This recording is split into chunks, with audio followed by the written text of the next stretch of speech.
And we're back with Truth Unrestricted, the podcast that is taking the gloves off in the fight against disinformation. Strap in. I've got something to say. There is, in the world, a podcaster named Matthew Remski. He is one of three hosts of a highly respected podcast called Conspiratorial.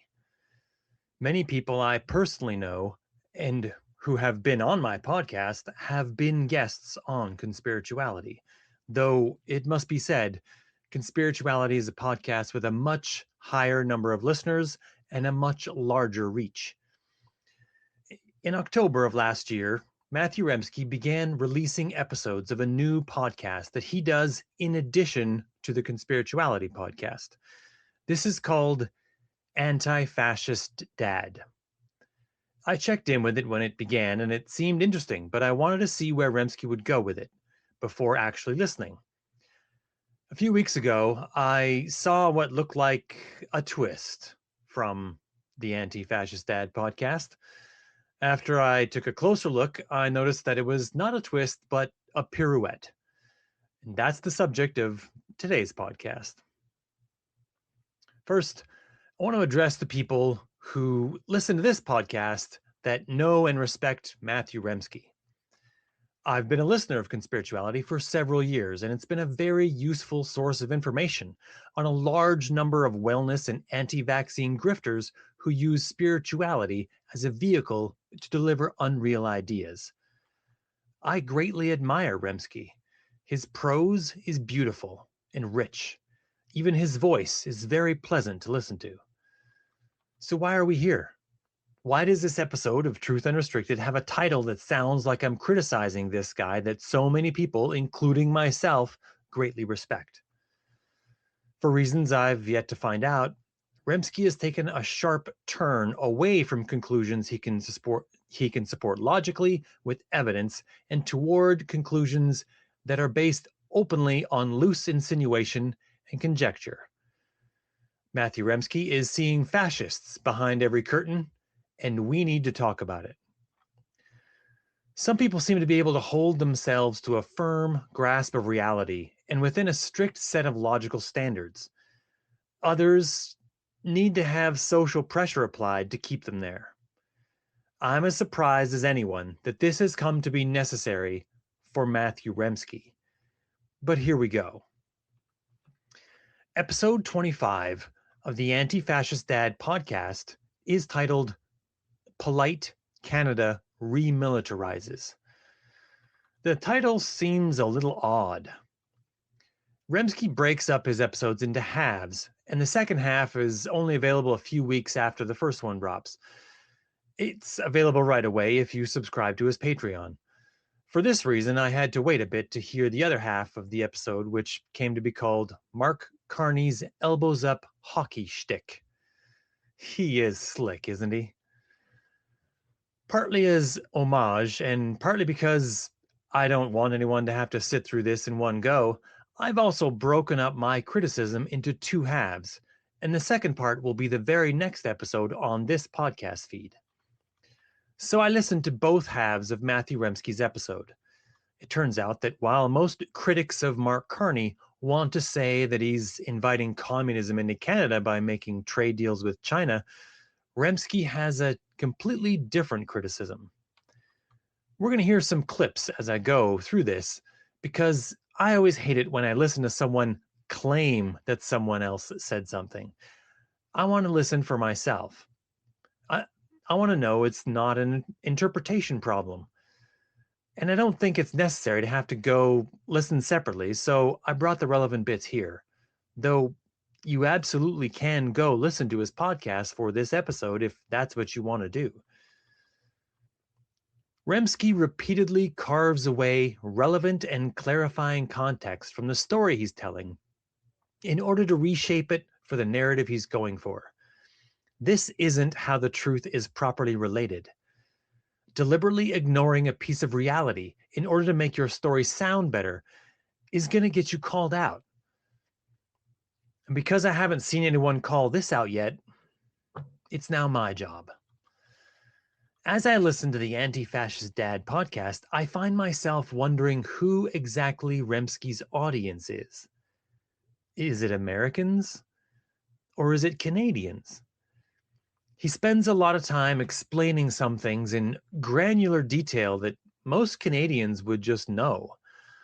Also, any Canadians that have paid any attention at all to the news in the past year should be able to spot the dishonest retelling I'm about to lay out here. The unfinished parts of the story. To Canadians, Remski's version makes very little sense. He starts by saying that he intends to give Canada's Prime Minister Mark Carney a particular focus on his new podcast going forward. Here's how he worded that. So I'm going to continue to follow Mark Carney closely on Anti-Fascist Dad, not because he's a fascist dad figure, but because he's something arguably worse, the warm and kindly liberal dad who's so wrapped up in the game of capitalism that he will ignore or facilitate the crises of inequality that lead to fascism. Just in case you didn't catch that, Matthew Remski just said that Mark Carney is not a fascist, but is arguably worse because what Carney's doing might lead to fascism. It's part of that famous liberal dad to fascist dictator pipeline that so many have been screaming about for years. Really putting your thumb on the pulse of the issue there, Matthew. Now, I want to be as reasonable as I can be here. I think what Remski is trying to say is that preventing fascism before it starts is much more efficient than having to fight it once it's already taken hold. Something like the medical adage, an ounce of prevention is worth a pound of cure. Fair enough. But Remski is an author of several books. He's also written articles for real life magazines and publications. And he's done the Spirituality podcast for like 5-ish years. He should be able to arrange his words to properly convey his meanings. And I feel justified expecting that of him. You might be inclined to give him an out based on this, but I'm not. Liberalism, even neoliberalism, is not a stepping stone to fascism. In an environment this filled with fascists just south of our border, why would anyone stop to focus on the things that might become fascist? I mean, if your target is fascist as the self-proclaimed anti-fascist dad, then you're in a truly target-rich environment. You have an embarrassment of fascism happening right in front of you every day. Why pivot to focus on Carney? So the title of the episode has a very strange word. Remilitarize. You don't actually hear this word very often, and it's very strange to hear it applied to Canada. It would imply that we had demilitarized at some point in the past, and we're now reversing course on that.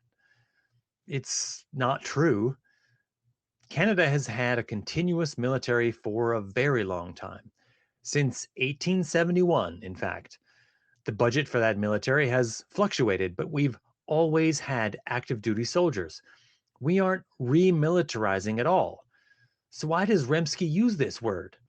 And why does he use it so many times in the episode? I put together a supercut of all the mentions of this word, just in case anyone thinks I'm being unreasonable here.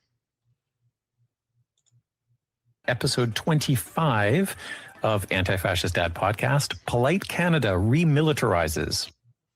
How he's framing Canada's remilitarization program as, a sovereignty issue over critical minerals. Let's talk about the extent of Carney's remilitarization plans and their costs. He has understood that his skills are best applied to the machine of remilitarization.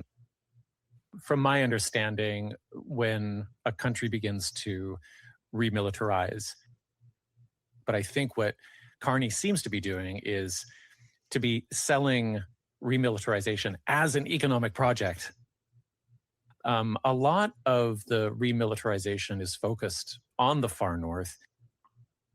Most Canadians, and I think people around the world, assume that Canadian remilitarization. Now, in the first part of this episode, I spoke with veteran anti-war activist Brent Patterson about Canada's remilitarization program under Prime Minister Mark Carney. Yeah. So that was 9 times. Remilitarization. He mentions that word more times than he mentions Trump in 51st State. Why does he use this very strange and not relevant word so many times? So I thought about it for a while, and I think I have it here.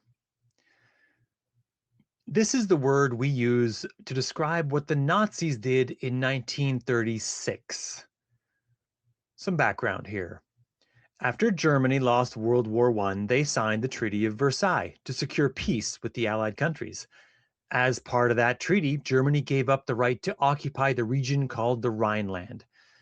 It was an area filled with an extremely dense collection of factories. The thinking was that not having these factories available would help other nations trust that the German Empire wouldn't be trying to start a new war once they'd gotten back on their feet.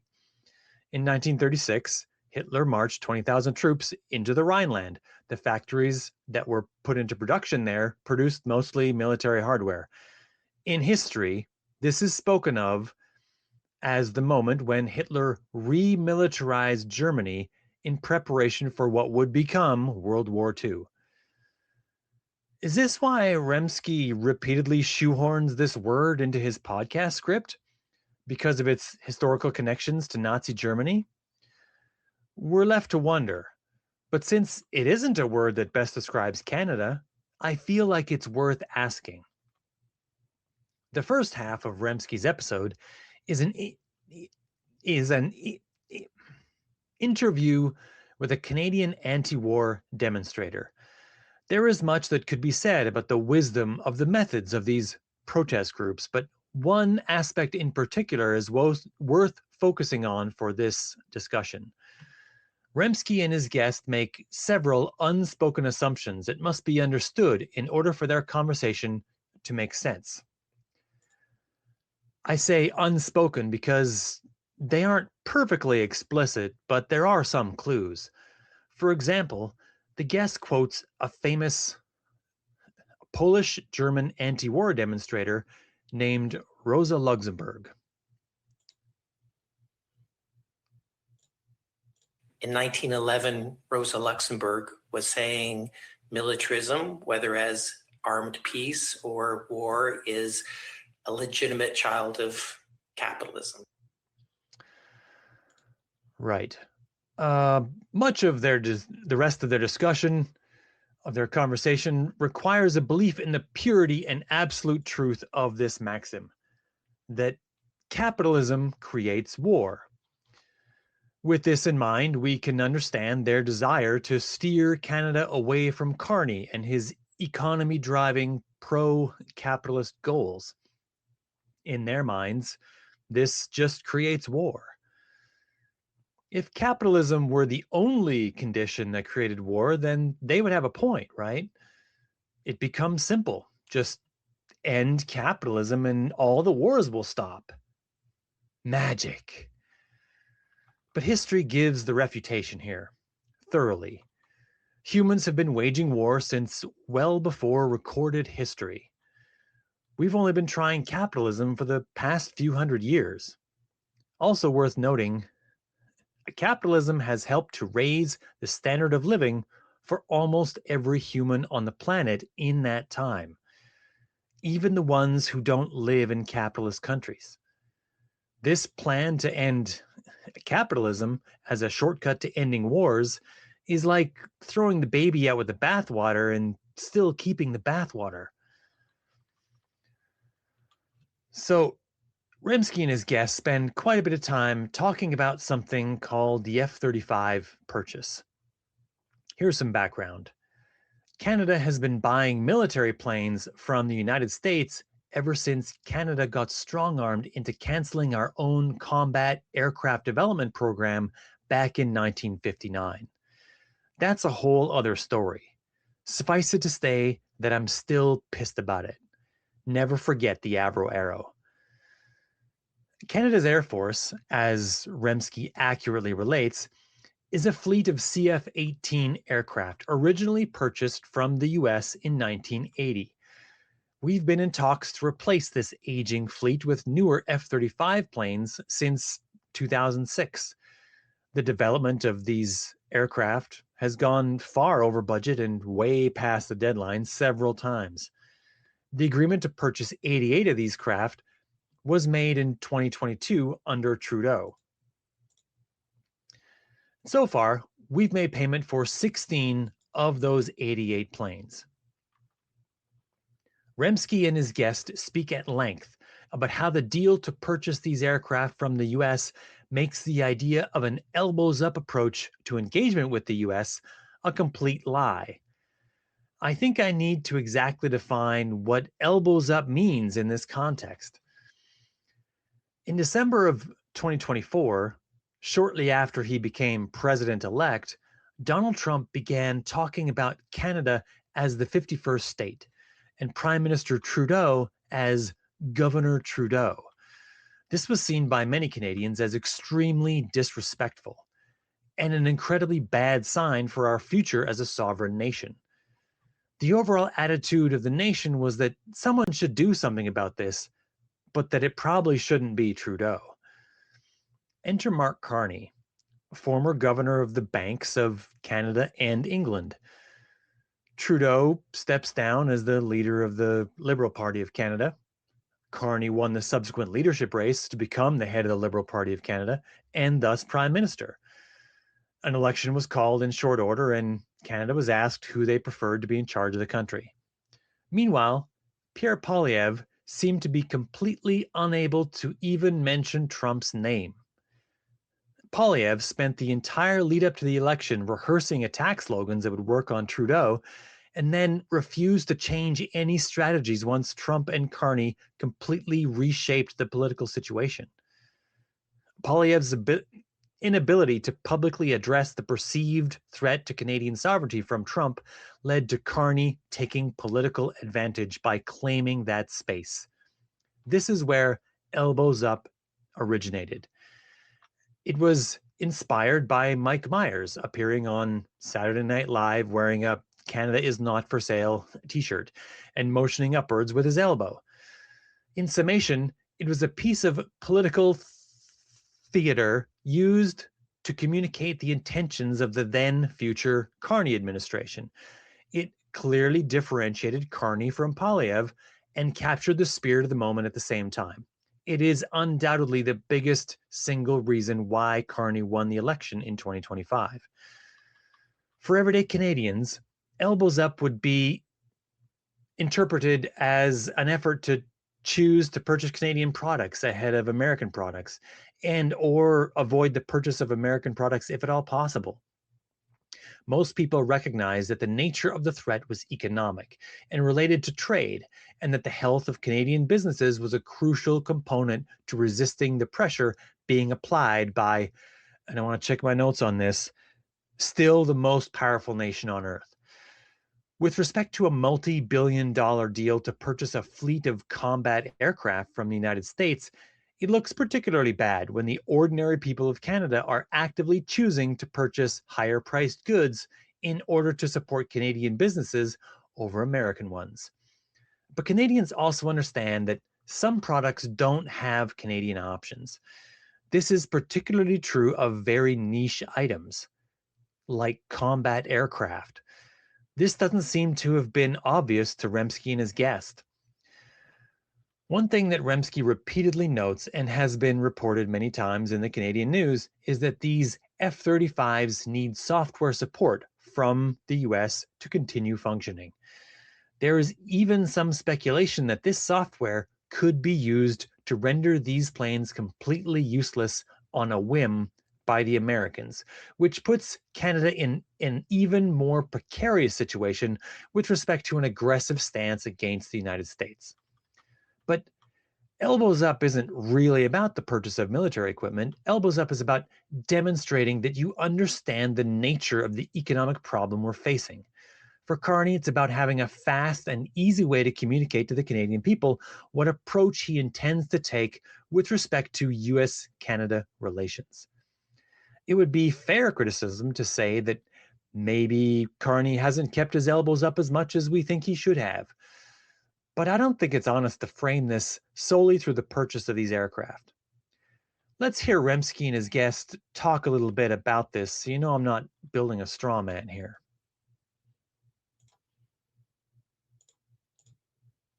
Turning to the F-35s, I think that's a good example of the next thing that I want to ask you about, which is that most Canadians, and I think people around the world, assume that Canadian remilitarization has, it's about elbows up or, protecting national sovereignty from the US.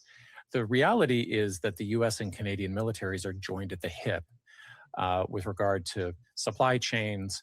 I think I was reading that the F-35 can't even work without continual maintenance or software coordination with the US. So, we're buying this hardware that is ostensibly about sovereignty or about national pride, but really we're buying into a sort of transnational US-dominated military system that doesn't really have anything to do with national interests, unless we're talking about corporate interests being national interests. So can you tell us a little bit about that, like how this integration of these two militaries really kind of, it gives the lie to this notion of sovereignty? It's a thinly veiled lie in a way that somehow it's elbows up to be purchasing military equipment, except that military equipment comes from the United States, ostensibly the country that we think we're defending ourselves from. Yeah. The Canadian and US militaries are joined at the hip, a decision that had a lot more wisdom before the US president-elect started calling audibles on the recognition of Canadian sovereignty. And as such, these two militaries don't separate at the drop of a hat. We're both key members of NATO and the only two members of NORAD. A demand on Canada's part to immediately remove all US bases in Canada and vacate any joint teams that work in our alliances would probably not work well for Canada. The nature of our relationship with the US might need to change, but we need to not be pushing the US into doing anything drastic. If they violate treaties, then we can rely on our other allies. If we're the ones backing out of treaties, we could find ourselves without any allies. Also, as I've said previously, there is no Canadian option for combat aircraft because we had a prime minister in 1959 who caved to US pressure. So it's a little egregious to hear Remski's guest try to point to the purchase of F-35s as not being an elbows-up economic move. But it's particularly egregious once we add in the relevant facts that Remski has carefully carved away in this story. Canada has already made payment on 16 of the F-35s, but is halting the payments for future F-35s while the Canadian government reviews its aircraft replacement options. At the top of the list of competing options is a Swedish plane called the Gripen. Everyone knowledgeable about combat aircraft admits that the F-35 is more technically capable. But the Swedish deal brings with it the option to assemble the aircraft in factories in Canada. This would bring at least some of those job things every politician likes to brag about back to Canada after the US tariffs have done their damage to the auto sector. When does Remski get around to mentioning the Gripen option? He doesn't. He just carves that relevant piece of information from the story because it doesn't suit the narrative he's trying to make fit into the shoebox he's chosen to describe Carney's economic strategy. Remski wants only the parts of the story that make this look bad for Carney, so he leaves this bit out, pretending that Carney is all in on purchasing F-35s, but halting the remainder of the purchase that Remski is against seems like something Remski should cheer for. Weird that it doesn't come up in his lengthy conversation about this. Personally, I don't think the Canadian government should purchase either aircraft. The Russia-Ukraine war has taught us that the future of warfare is in drones, and eventually will also be in the ability to effectively counter drone attacks. A few extra $1 billion that are thrown into manufacturing components for drones would go a long way to making Canada a key player on the cutting edge of defense technology. Anyways, Remski and his guest don't think that Canada needs a military to defend itself from the US because the US would so obviously win such a conflict handily. This defeatist approach to anti-war activism is unappealing and naive. It's a child's approach to world peace. Just stop fighting already, right? Within each nation, it seems to make some sense. But in a world in which these nations must contend with each other, these ideas quickly die. And the Canadian perspective is unique. We're the only nation that borders the US that has never lost a war to them. The idea that we're indestructible seems real, but is a fragile illusion. Anyway, here's Remski's guest making his case for why Canada shouldn't spend any money on military hardware.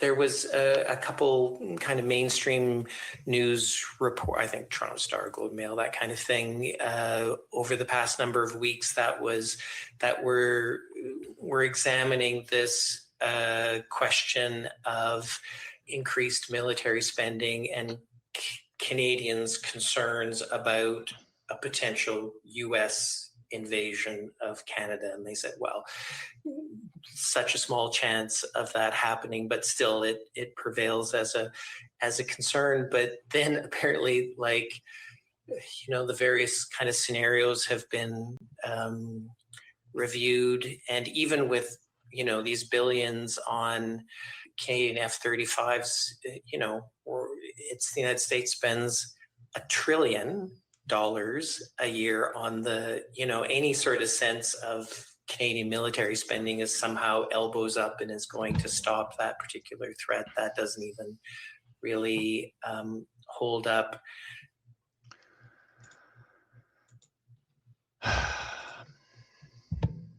Military budgets don't win wars. When it comes time to go to war, we don't compare military expenditures and throw in the towel whenever we're outspent. Wars are not won by placing stacks of cash into the hands of weapons manufacturers. If that were true, then the US would not have lost any of the multiple conflicts they have lost since World War II. Vietnam was not a tie. And truth be known, wars aren't even really won with bullets. No, wars are won with shovels and preparation, sweat, and a concerted desire expressed among the people of the invaded nation to not want to be part of the expansionist expression of narcissism and overweening national pride that has disrupted the peace and disrespected long-established national boundaries. And for that matter, sovereignty isn't about completely having Canada's airspace free of all US aircraft or by not participating in an intertwined supply chain. Sovereignty is about the ability to make our own decisions to benefit us. That's what I hate so much about what Remski has done here in his episode. He's taken the actual work that could put us on a path to sovereignty in jeopardy. He's cheapened that effort by a deliberate misunderstanding and simplification of sovereignty. Remski completely fails to mention the situation that is actually happening between Canada and the US. Hegemony.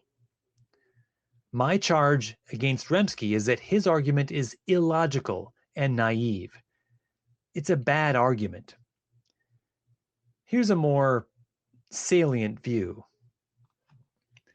Canada has had continual, uninterrupted peace with the US since we became a country in our own right in 1867. this long-standing peace hasn't happened because the people in both of our countries are so reasonable and neighborly. It hasn't happened because there wasn't anything to be gained by a potential merger. No. It's turned out this way because Canada has courted the favor of the US by shaping ourselves into what the US wants. It was a bargain we struck, an international version of the social contract, unspoken and renegotiated on the fly over and over again via Canada's desire to get investment dollars and access to the world's largest market that happens to be right next door. Here's more or less what this unspoken arrangement looks like.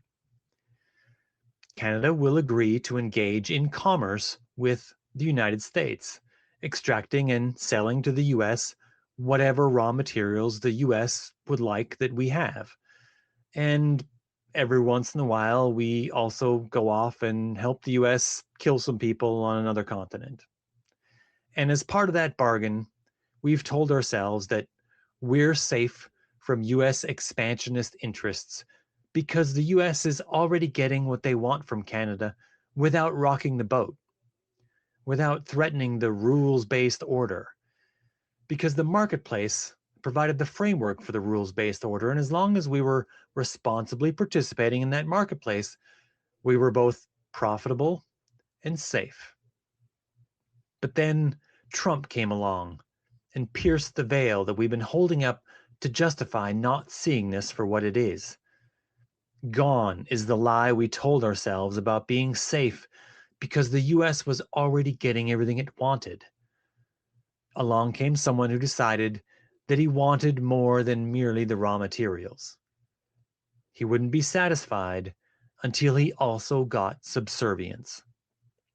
Donald Trump, whose daydreams of revenge on everyone who has ever embarrassed him, still has strong memories of a handsome, younger Canadian Prime Minister who stole the spotlight and got the better of him. Someone Trump couldn't bully. So the next best thing is to destroy anything that person had built. Trudeau can't have a legacy if Canada isn't its own country. And having a new prime minister that's more savvy with world markets isn't going to make that personality issue go away. Trump is eventually going to develop the same level of unforgiving judgment and envy on Carney as he developed with Trudeau, and for many of the same reasons. Unless Carney finds a way to let Trump think he's winning, then Trump is always going to want to renege on the deal. Our best chance is to delay as much of the pain as possible and play the long game, something that Carney has almost certainly already calculated. And by the way, Trump's revenge drive is part of a pattern. Obama embarrassed Trump in person at the White House Correspondents' Dinner in 2011. So the revenge is to knock down any snowman that Obama had built. Obama made the Affordable Care Act happen. That's got to go away now. Obama had a strong economy. Trump's was a stronger economy. Obama's inauguration crowd was big. Trump's was bigger. Obama's picture hangs in the White House. Have that thing removed, or at least placed where Trump won't have to see it. All of this, including the Canada as a 51st state nonsense, has been done at the behest of a single politician that the vaunted and supposedly exceptional American system of government hasn't yet found the strength to say no to. And Canada has played its part to strengthen the US that is now attempting to use that strength against us. So yes, Canada must exert its own sovereignty, and it cannot do so by choosing to be defenseless. Here's a little Canadian story that evokes some of that folksy wilderness stuff that Remski seems to both adore and sneer at in his episode. There's a grizzly bear wandering in the woods and it comes across a wolverine in a dead-end gully. Nowhere to run from the bear, the wolverine is cornered.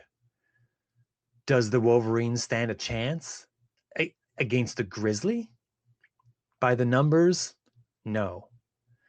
Does this mean the grizzly is going to attack the wolverine? Not necessarily. You see, the wolverine knew its entire life that it will eventually come across a much larger predator, that it might encounter a no-win scenario just like this. And how do you think the wolverine prepared for this moment? Did it pull out its own teeth in advance so that the grizzly would know the wolverine was harmless? Fuck no. It sharpened its teeth, and when it got cornered by that grizzly, it growled like its life depended on it. Because it did. Here's something I've learned in a lifetime of dealing with bullies. They aren't looking for a fair fight. They look for someone weaker to bully. And while they often pretend to enjoy when their target fights back, it's not really what they want. No. They want to get what they want for free, or at least for very cheap. And as the target of someone much larger and more powerful, you don't always get to deny them what they want. But you do get to have some say in determining the price they would have to pay to get it. And when you find a way to promise them an ever-increasing price for what they want, that's when you begin to see them change their minds. Maybe they choose other targets. Maybe they just fuck off. But laying down is never the right move. In the same way, the wolverine doesn't pull its own fangs out before it gets cornered by the grizzly. And also in the same way, Canada should not disarm in the face of an expansionist, fascist US. We should show resolute strength and nationalistic pride. We should show the world that the age of hegemonic capitalism is over. Democracy gives the power to the people to decide for ourselves how our nations are built. And the US doesn't get to override that just because they spend more on weapons. And that's also the answer for the peace question. Peace is not found by disarming a nation. The foundations of peace are restraint and trust. When social or political pressure restrains the hand that would otherwise commit violence, we get closer to peace. It's not the only step, and this shouldn't be simplified to that one step won't get us all the way there, so we shouldn't take that one step straw man argument. If the wolverine has to growl and show sharpened teeth to get the grizzly to show restraint, then so be it. The other pillar is trust. Building trust between nations and within nations. Everything that breaks that trust down interferes with the ability to develop peace. This is the way in which international trade becomes friction for expansionist dictators. If trade brings prosperity and war means giving that up, then maybe we don't do that, or at least do it less. There are reasons why we haven't had a major conflict in 80 years. Nuclear weapons have done their part, for sure. But increased international trade is a strong factor in that calculation. Peace cannot be had while expansionist dictators threaten neighboring nations. It cannot be had while some of us sit by idly watching, glad that at least it isn't us getting bombed. Agreeing to be disarmed would prevent interventionist measures, would prevent our participation in coalitions that stopped the Napoleons of history from erasing all cultures but the one that remains victorious. No, we cannot disarm and put our heads down, leaving our fates to hope. Terry Fox didn't sit in a wheelchair, hoping someone would eventually do something about cancer. Nor should we sit idly by, agreeing to be toothless while wandering the woods filled with grizzlies. That's all for the first half of this. If anyone has any questions, comments, complaints, concerns about anything they've heard on this podcast, you can send that email to truthunrestricted@gmail.com. Till next time.